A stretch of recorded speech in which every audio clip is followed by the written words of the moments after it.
Hello and welcome to ओपेरनिस्टिक। आज हम लोग एक नई सीरीज़ शुरू कर रहे हैं मौर्य डायनेस्टी के ऊपर। और इसके पार्ट 1 में आज हम लोग जानेंगे मौर्य साम्राज्य के संस्थापक चंद्रगुप्त मौर्य के बारे में। तो इससे पहले कि मैं ये चर्चा शुरू करूं, आपसे रिक्वेस्ट है कि यदि आपको हमारे वीडियोस पसंद आ रहे हैं तो हमारे चैनल को सब्सक्राइब कीजिएगा और हमारे फेसबुक पेज को भी लाइक करिएगा, जिससे आप हमसे जुड़े रहेंगे। आप अपने कमेंट्स भी लिख सकते हैं, जिसका जवाब हम जल्दी से जल्दी देने की कोशिश करेंगे। तो चंद्रगुप्त मौर्य के बारे में चर्चा शुरू करते हैं। चंद्रगुप्त मौर्य मौर्य साम्राज्य के संस्थापक थे और उन्होंने 322 से लेकर 297 ईसा पूर्व तक राज किया था। उन्होंने आचार्य चाणक्य के साथ, जिन्हें कौटिल्य या विष्णुगुप्त के नाम से भी जाना जाता है, उनके साथ मिलकर और उनकी शिक्षाओं को उपयोग में लाते हुए नंद साम्राज्य को उखाड़ फेंका था। नंद साम्राज्य, जो कि उस समय का सबसे ताकतवर साम्राज्य माना जाता था, और उस साम्राज्य को उखाड़ने के बाद मौर्य साम्राज्य की स्थापना की थी। तो चंद्रगुप्त मौर्य जो हैं वो नंद डायनेस्टी से, नंद साम्राज्य से टकराए थे, उसे हराया था, एक बहुत ही मुश्किल कार्य को अंजाम दिया था, और तब जाके मौर्य साम्राज्य की स्थापना हुई थी।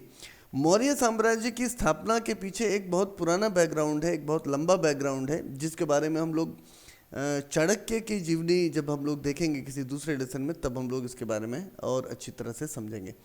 चंद्रगुप्त को ग्रीक हिस्ट्री में ग्रीक स्कॉलर्स के द्वारा सेंड्रोकोटस कहा जाता है। तो ये भी याद रखिएगा कि चंद्रगुप्त को सेंड्रोकोटस भी कहा जाता है।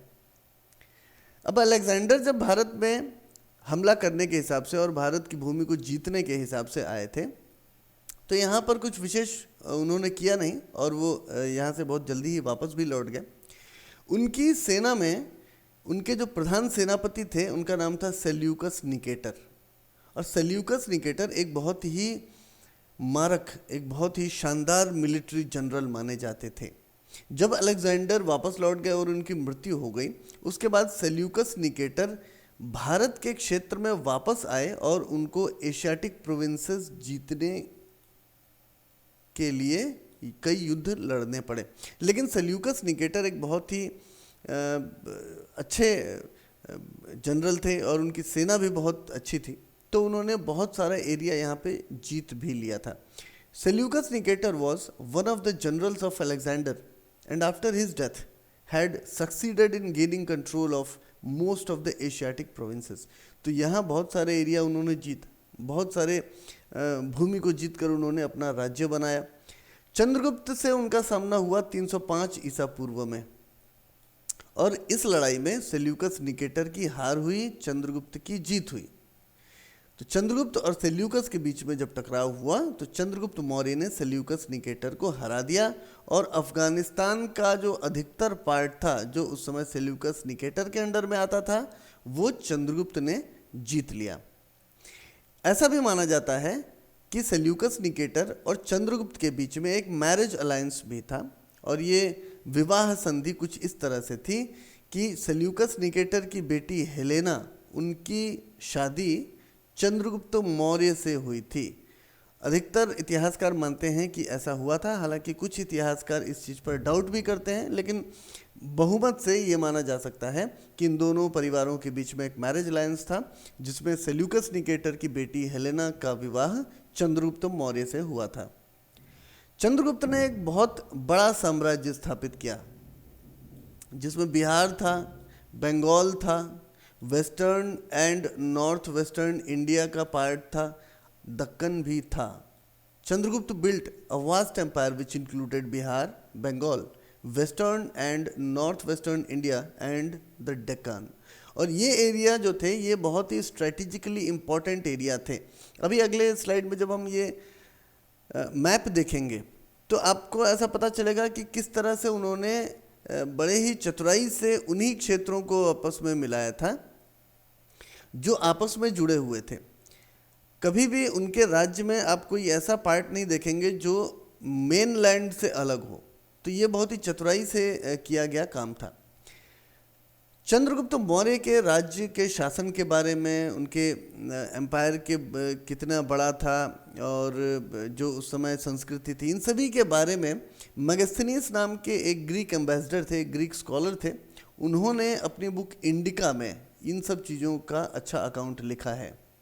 तो इंडिका में मेगास्थनीज ने बहुत सारी चीज़ें चंद्रगुप्त मौर्य के समय की उसमें बताई हैं और ऐसा माना जाता है कि मेगास्थनीज को सेल्यूकस ने चंद्रगुप्त मौर्य के पास भेजा था ताकि चंद्रगुप्त मौर्य के शासन के विषय में लिखा जा सके। तो मेगास्थनीज ने इंडिका नाम की पुस्तक लिखी जिसमें उन्होंने इन सभी चीज़ों के बारे में बताया था।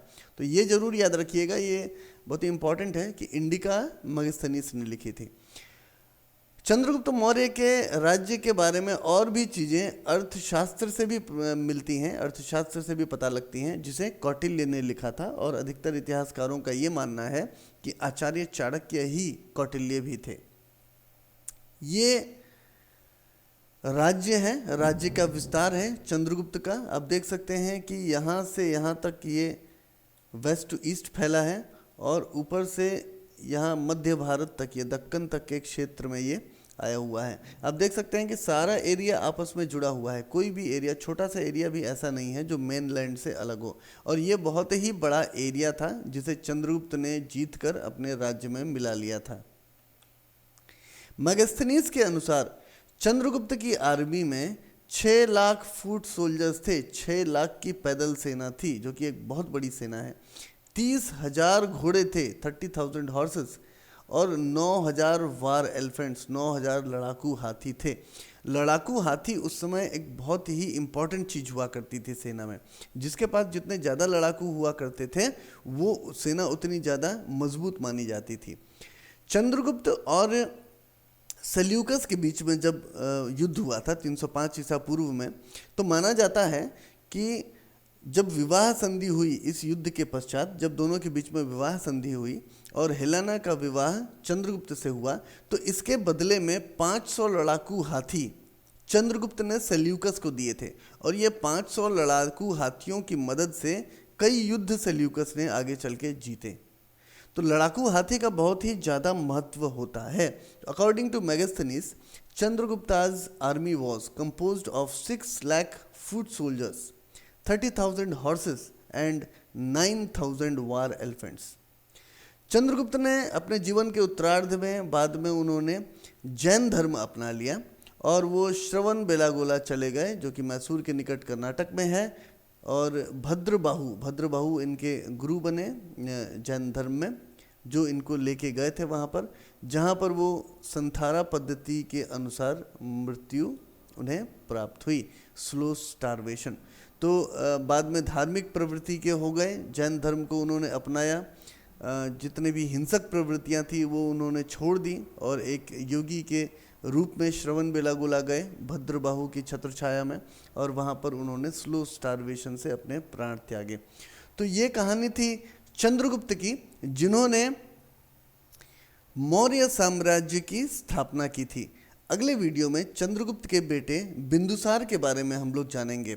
इस लेसन से रिलेटेड आपके कोई क्वेश्चंस हों तो हमें अपने क्वेश्चंस कमेंट बॉक्स में लिख के ज़रूर भेजिएगा। हमारे चैनल को सब्सक्राइब करना प्लीज़ मत भूलिएगा और हमारे फेसबुक पेज को भी लाइक कर लीजिएगा ताकि आप हमसे जुड़े रहेंगे।